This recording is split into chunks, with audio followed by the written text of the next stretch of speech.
Assalamualaikum warahmatullahi wabarakatuh. Perkenalkan, nama saya Aisyah Nafila dengan NPM 243111064 dari kelas Sistem Informasi 24A.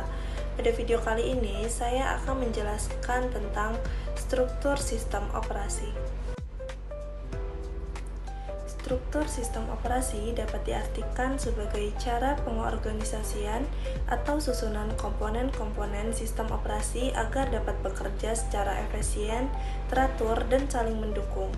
Melalui struktur tersebut, sistem operasi mampu menjalankan fungsi-fungsi utamanya seperti mengelola sumber daya perangkat keras dan perangkat lunak, mengatur jalannya proses dan memori, mengontrol akses terhadap perangkat, serta memberikan layanan yang aman dan efisien bagi pengguna maupun aplikasi.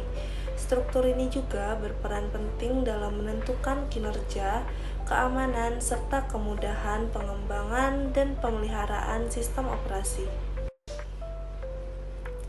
Secara umum, terdapat beberapa pendekatan dalam penyusunan struktur sistem operasi, antara lain layer struktur atau struktur berlapis.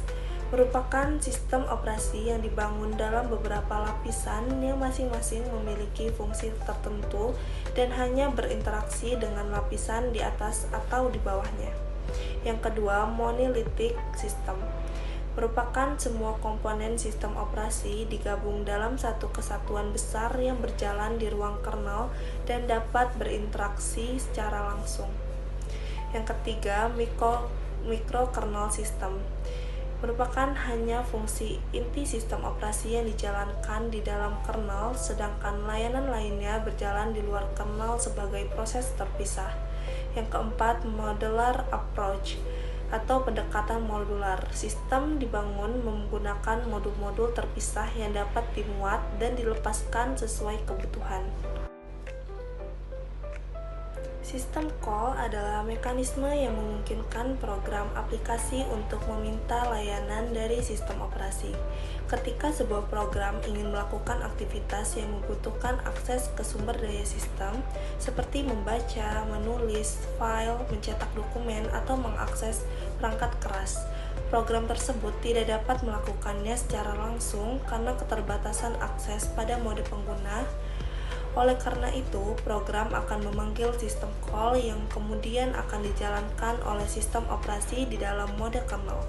Contoh sederhana sistem call antara lain, yang pertama open untuk membuka file, read untuk membaca data dari file. Sistem call memastikan bahwa akses terhadap perangkat keras dilakukan dengan aman, sehingga pengguna tidak dapat langsung mengubah fungsi sistem yang bersifat kritikal. API atau Application Programming Interface merupakan antarmuka yang menyediakan fungsi-fungsi siap pakai bagi pengembang aplikasi untuk mempermudah penggunaan sistem call. API berfungsi sebagai lapisan abstraksi di atas sistem call. Sebagai contoh, pada sistem operasi Windows terdapat Win32 API yang menyediakan fungsi seperti create file untuk membuka file. Sedangkan pada sistem operasi Unix atau Linux terdapat POSIX API yang menyediakan fungsi serupa dengan standar yang berbeda. Hubungan antara keduanya dapat dijelaskan sebagai berikut. Program aplikasi memanggil fungsi API, API kemudian memanggil sistem call yang sesuai, dan sistem call akan dieksekusi oleh sistem operasi untuk memberikan hasil kepada aplikasi.